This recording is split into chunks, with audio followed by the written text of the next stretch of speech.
Greetings. In the onset of global climate change, the recent COVID-19 pandemic, and everything else, it is clear that the world is in great trouble, and that commitment to a fossil-fueled economy, society, and lifestyle is no longer practical.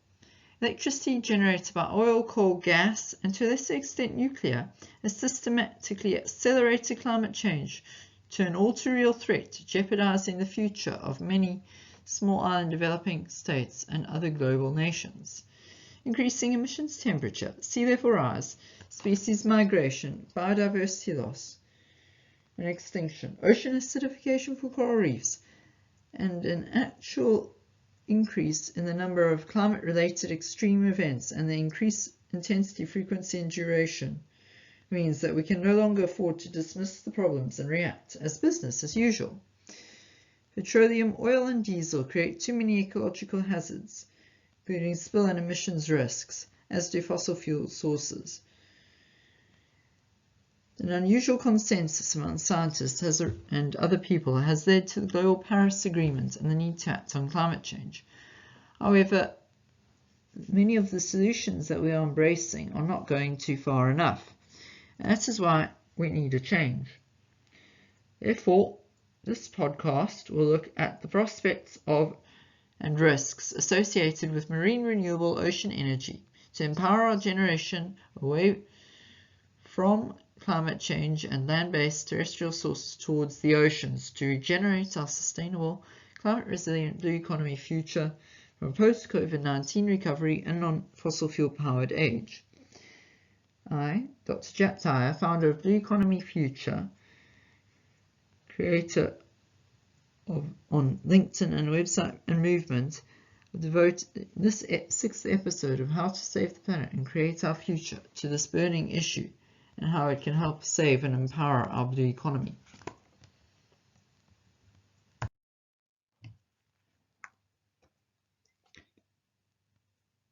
And in this podcast, I'll be looking at a number of core factors.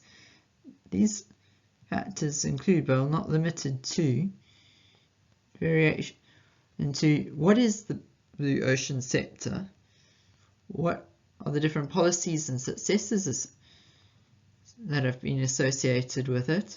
You need to understand examples of failure, risk, and problems that stakeholders have experienced when it comes to developing the blue ocean economy.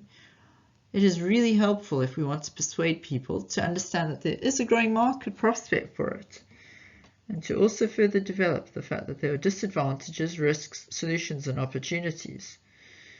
We also need to know what entrepreneurs have developed in order to create a sustainable new future.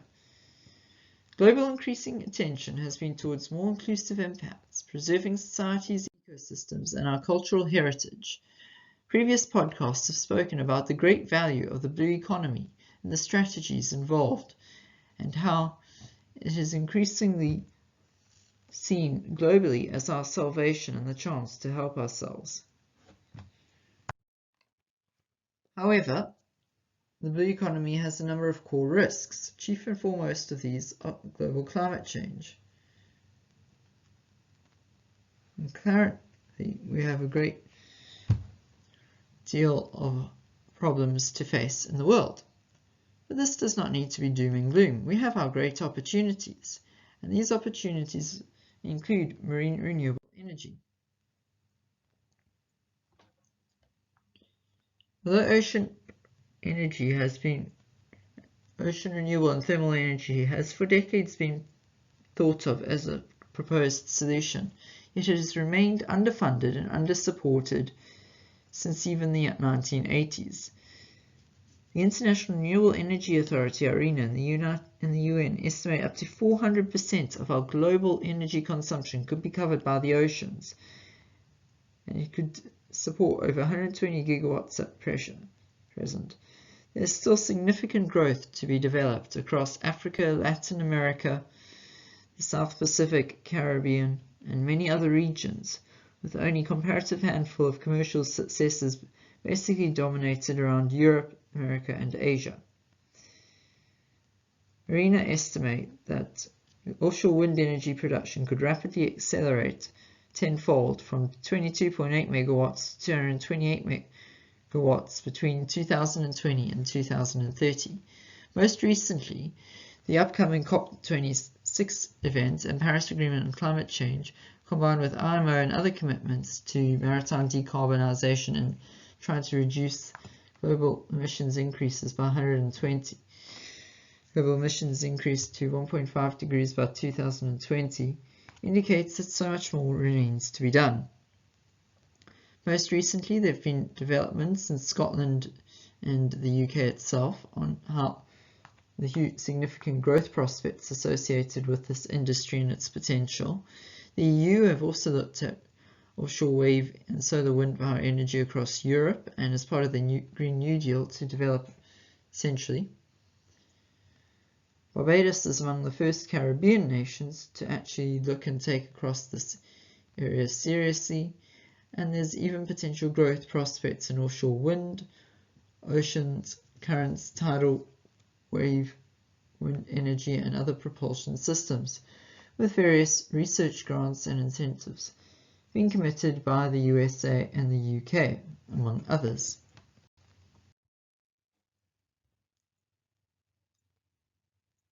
Most recently, the global COVID-19 pandemic and the onslaught of extreme climate-related events such as storms, sea level rise, flooding, bushfires across Europe and Turkey and California, volcanic eruptions in the Canary Islands and St. Vincent and the Grenadines, and other recent events have shown that there is a need to move away from fossil fuel. It takes up valuable real estate, it is incredibly polluting, it causes significant costs of energy, it can be completely unreliable, and it can be very vulnerable to disruption risks. Yet, of all the blue economy sectors that may exist, whether it's tourism, fisheries, aquaculture, marine education and training, navies, global biotechnology and others, this sector has received less attention and yet as part of the global blue economy, despite its pivotal importance. It has only been briefly covered or seldom ignored in many of the major policies of the world and across Africa. There's tremendous potential that needs to be developed to grow the sector.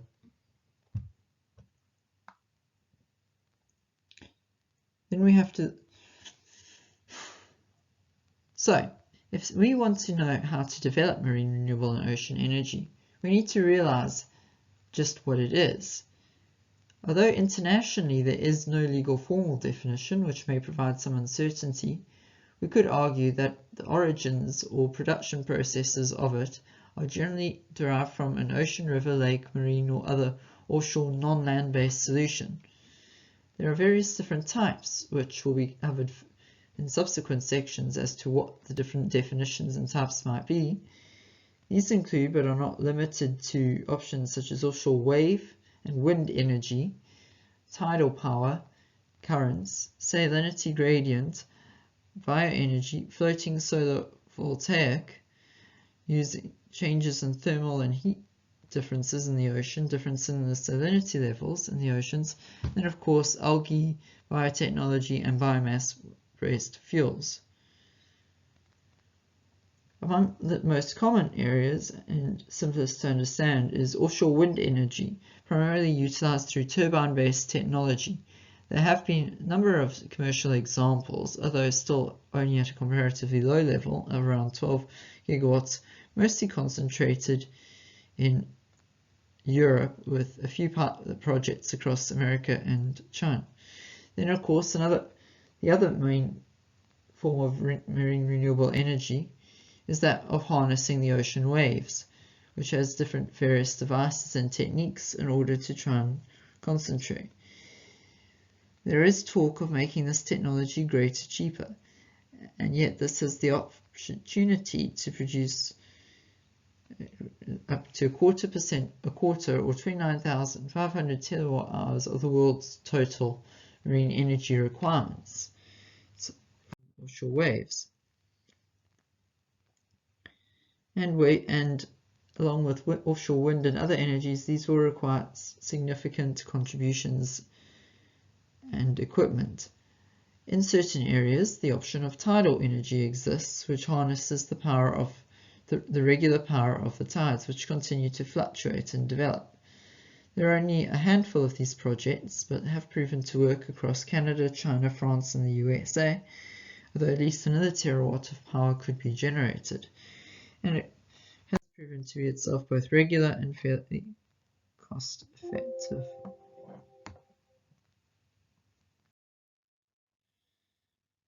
Globally, it can be seen that certain areas have already been investigated for their wind wave energy potential.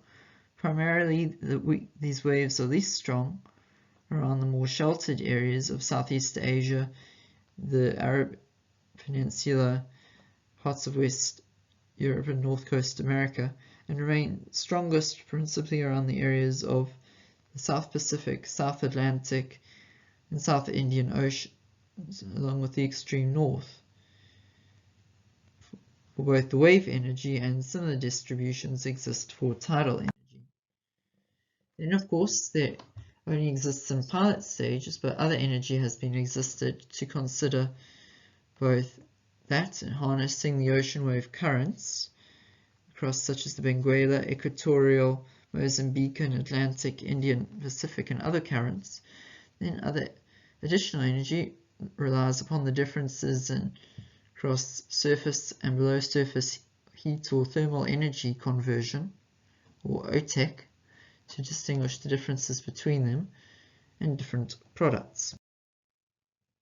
Additionally, there is salinity gradient energy, which relies through the processes of osmosis, chemicals, and various processes to determine the difference in saline concentrations between different water sources as a basis for which energy can be converted. Alternatively, there is the use of organic living matter through biomass bioenergy as a basis of creating energy. More demand for these sources are projected to grow as the IMO and other sources target marine renewable energy as an area of growth, as this is projected to cause reduction in fuel energy and other requirements. However, in the development of salinity gradient, which may require masses of salt, the generation of wave energy, or any other ocean or marine renewable energy solution, entire industries will either have to be converted from scratch, or existing electricity generation and manufacturing capacity will be needed to produce, support, maintain, repair, and develop the wind turbines, the wave energy generators, the floating solar voltaic panels, or other forms of energy. This will require various stages of developing a supply chain, including not only manufacturing the components itself and picking the right location and solution, along with similar to conventional energy, although this will have to consider the oceans, lands, climate change, environment, and other risks, but it will also require stakeholder consultation, committing to legal processes, subsequent repair and maintaining, operation, monitoring, and evaluation.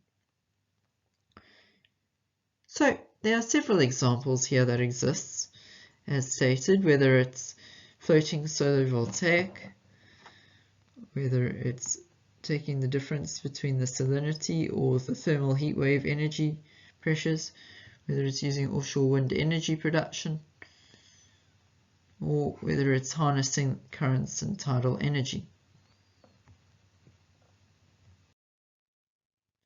Additionally, it is noted that globally, this area is prone to a great deal of regulatory uncertainty, but also opportunity. Very few policymakers specifically have measures on marine, renewable, and ocean energy.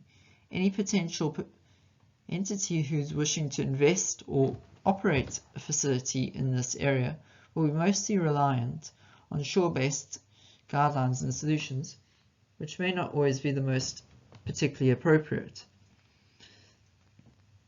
There are many islands, such as Tuvalu, Cook Islands, Dominica, Spain and others, who are particularly looking for either land-based or marine-based renewable energy as part of specific targets, although actual implementation remains to be done. Although certain countries have expressed a possible interest in marine ocean renewable energy, very few lack a supporting and legal framework, have adapted their current frameworks for electricity to take into account marine-specific issues, priorities and risks, or have provided specific funding, research incentives and others inducements in order to encourage people to participate, or many of these countries, such as South America, Caribbean, South Pacific and Middle East, are virtually similar in not providing for any additional training, support, guidance, or any other area.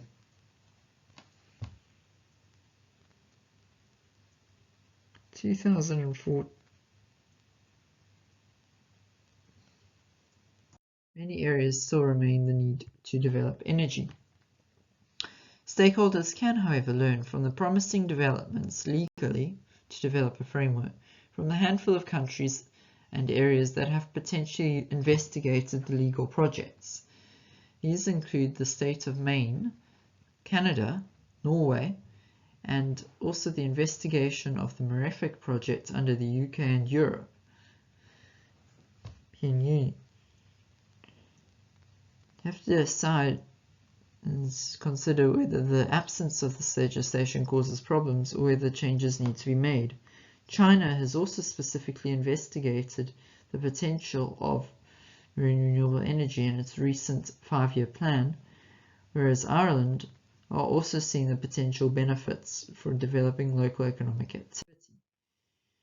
Creating an effective framework for marine renewable energy will require a great number of considerations, including those developing relating to the supply chain and stages, the integration into existing grids and processes, compliance with environmental, social, legal, financial, and other particular framework policies, and the integration between existing usages and blue economy-specific activities. There will be other factors that will also need to be considered, including establishing the resources, finance, marketing, regulatory framework, and others needed to ensure the reduction of any adverse waste or negative externality costs, to ensure solvency, to now enable sufficient contingencies against the need for maintenance, repairs, replacements, and other facilities.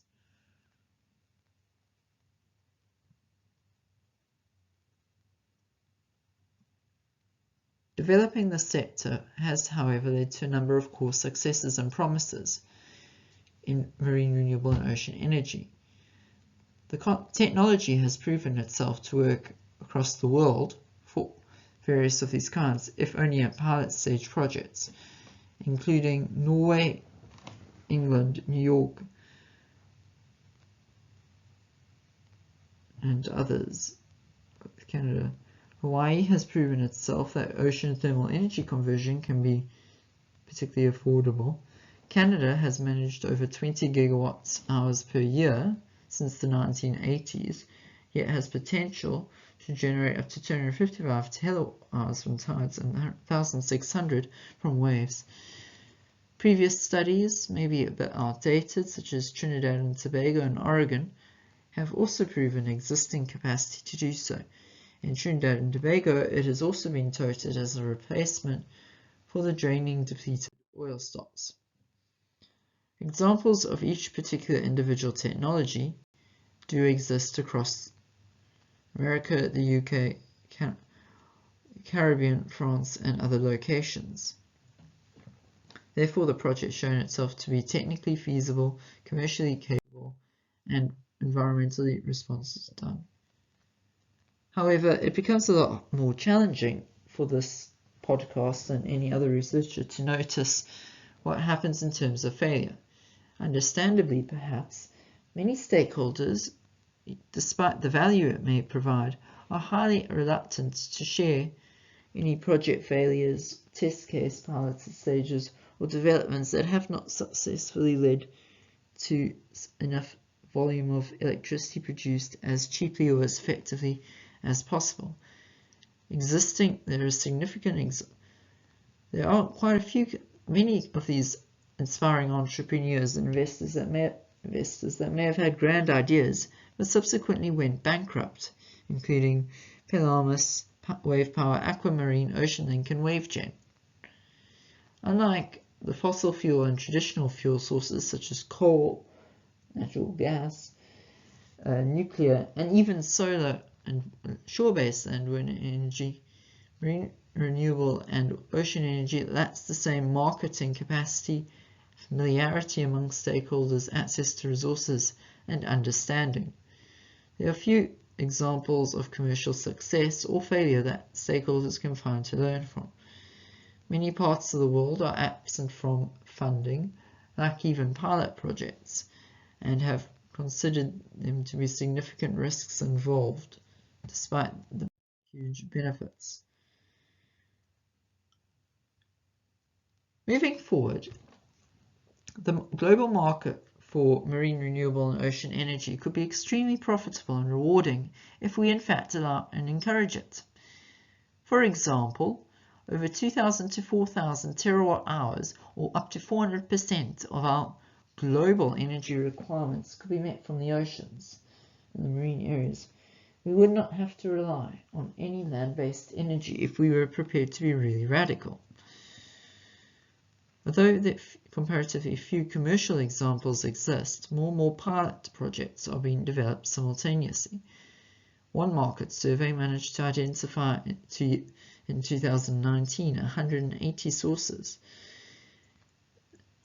Even if you were to concentrate, however, on a limited degree of current markets, it could be worth over $16 billion, and that was just in 2008. The real value could exceed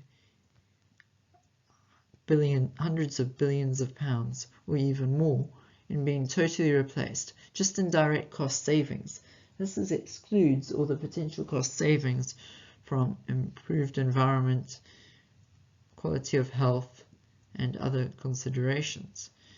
Mexico and the Netherlands are developing their own source of marine renewable energy, as are the Orkneys. It's evident that marine renewable and ocean energy in concept dates back to the 1960s with the tidal project in France. However, more recently there have been increasing other developments in offshore wind, marine current, salinity gradients, wave, and other forms of energy. Although, as you can see from the potential capacity outlook, many of these are comparatively minimal in terms of kilowatt or megawatt hours, and would need substantial work to be undertaken. Globally, however, as stated, all our energy requirements would be solved if we harness the oceans. The strongest areas that we've seen are in Asia, North America, and the South Pacific. The weakest areas hover actually around more sheltered Europe for these energy sources, despite Europe being the most active. Additionally, in this area, Singapore is also doing pilot projects in solar voltaic. There is considered to be a significant growth in offshore oil and wind energy production, and although China did not manage to achieve its 30 gigawatts of offshore wind energy, it remains a significant goal. In 2019, we managed to achieve 18.5 gigawatts of energy for offshore wind, which has radically grown. And there is incredible market potential for offshore energy across South Africa, India, China, US, Europe, and others, although many of these are still work in progress. Each over time, these individual developments have increased their capacity of fuel and other benefits. And stakeholders are especially captivated by the chance to get billions of pounds worth of revenue and tens of thousands of jobs, if not in a year. A German study estimated that over 11.36 billion could be developed in 10 years, and that most of emissions could be covered just from offshore wind alone. So why embrace marine renewable and ocean energy? Well, aside from the notable benefits to providing clean, renewable, sustainable energy, there are the enormous opportunities from a source of local employment, such as in the table provided on the right. There is also the chance to develop these will lead to further economic activity, such as trade and exports, further income, tax and trade revenue, skills and research development, lower fuel security, local fuel costs, any associated political tensions in dominating relationships, such as with the OPEC-related nations. And then, of course, the more reliable the access to electricity and security, the more likely there are to be spillover benefits to investment, such as in South Africa with its notoriously unreliable Eskom state-owned monopoly electricity power company for the last several years. The Orkneys have already considered that it has contributed over £300 million in investment, which also supports indirectly 300 jobs and 20 staff. And renewable energy is particularly beneficial for small and remote island and area communities. There are certain disadvantages of marine renewable energy. Marine renewable energy is highly temperamental and conditional depending on the type of energy source. For example, waves can fluctuate, tides occur twice a day, and there can be variations in salinity, ocean thermal, offshore wind and floating solar voltaic levels. The concept has yet to prove itself commercially, and thus there is very little demand or support for the area. There are high barriers to entry costs given the high sunk costs. Then there's also potential, the unknown environmental and other implications, such as the very real concern that these might cause a collapse, that various avians and other species might have collision with turbines. Then there are the various risks associated with marine renewable energy. These risks include, but are not limited to, knowing the fact that there is a significant clear legal gap or framework that exists. There's the uncertainty about what will happen after the COVID-19 pandemic and if funding will be available sufficient to deal with these, and if the upcoming COP26 will lead to anything. Psychologically, we do not know if stakeholders themselves would generate a market for it, would be prepared to finance, support and tolerate this area. We do not know if funding and other support factors can be overcome. And then, of course, there are unknown issues as to what might happen in relation to economic fluctuation, changes in technology, changes in the market, and actually also to learn from understand what stakeholders themselves might, in fact, share as knowledge. With marine renewable and ocean energy, there are always risks. There are risks about integrating and linking to localized grids and infrastructure. There are risks that might be bureaucratic or administrative delays, those that might be related to the individual constraints of the nations themselves, the degree to which energy can be said to have a patent or effective copyright protection to profit from this development. And then there's uncertainty, not only about how competitors and people themselves will react, and whatever related market implications there are. On the promising side, there are significant opportunities for the inspired investor or entrepreneur or government willing to support marine renewable and ocean energy. The US Department of Energy estimated over 2,640 terawatt-hours per year for offshore wave energy, 445 terawatt-hours for tidal energy, and 200 for ocean currents.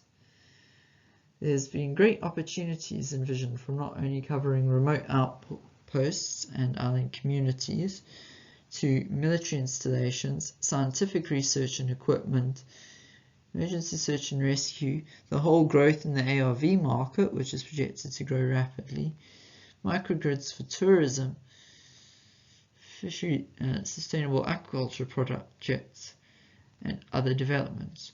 China has even got its own great seawall full of information, autonomous underwater monitoring systems, surveillance systems, to determine any potential risks. Whether it's creating turbines off a pier, or embracing solar energy, or harnessing energy, it is clear that there are many examples of renewable energy solutions to this framework. It is clear that marine renewable energy, if properly supported and endorsed, can themselves support the empowerment of other sectors in the blue economy, whether it's the electricity and generation needed to support the aquaculture farms, ports and shipping, to resolve any issues related to sea and seawater mining, helps provide emergency supply to humanitarian logistics, and even as a last resort from climate change, to escape from climate change into artificial floating undersea or air-based artificial habitats or settlements. There's previous work involved in the World Ocean Council and other areas on my website www.blueeconomyfuture.org.za is to realize the fact that we can learn from hundreds of pioneering entrepreneurs in this field, each with their own solutions. And it is really important that if we ourselves are to fund and support and develop this sector, that we learn from those who are actively undertaking to embrace this sector. Their innovations may, with the right support and catalysts of development, may in fact save us. Many of these companies are dominated, however, in Europe or the US, a few in Asia, but it is really hoped that with sufficient energy and motivation, that even more will feel really inspired to do something about it. So, in conclusion, there is hope. What can we do about it, and why should it matter? It is all up to us. There are many things that we can do moving forward to develop this great space. This space is to say that we need to do our best to ensure that the energy that we personally and professionally use is as renewable as possible, as cleaning, as non-polluting, and contributes. This includes being willing to listen and consider, and even to publicly accept and lobby support for ocean marine renewable energy. It is really important to consider redirecting the flow of finance and access to resources that were formerly used to finance and support fossil fuels into the right area. And of course, we need to support our entrepreneurs in the markets and the products as consumers and supply chains and others. Therefore, as youth, we could reach out to initiatives such as the Sustainable Ocean Alliance, Global Blue New Deal, and other areas, which calls for renewable energy as an active form of decarbonisation. We can lobby and petition our politicians for change. We can reach out to the World Ocean Council and other working groups on the funders, the entrepreneurs, the accelerators, and the developers. And we can always go for more direct action. Moving forward, to consider what can we really do about it. Well, we shall not go through all the supply chains to say, suffice to say that we need to develop the policies, the financial and other frameworks, the training, the awareness, the careers development, the news, the events, the opportunities, and other measures to get rid of fossil-based fuels, to actively promote decarbonisation, and to support the introduction and acceleration of marine ocean renewable energy. For if we limit ourselves to the land, then we can only achieve only half of what we could do. Additionally, in the medium-term run, there's a need to consider various risks and opportunities and continue monitoring them wherever possible. I've developed certain guidelines that might partially help to counteract any potential risk while maximising opportunities, stakeholder participation and engagement, and others. There is a need to reach out to the youth, universities, and others to ensure that these opportunities are not wasted but exploited, and that we can really develop progress.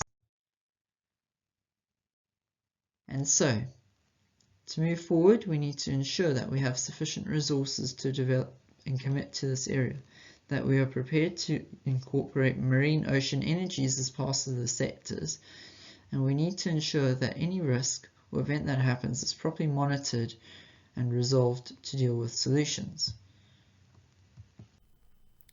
There can be no denying that these are unprecedented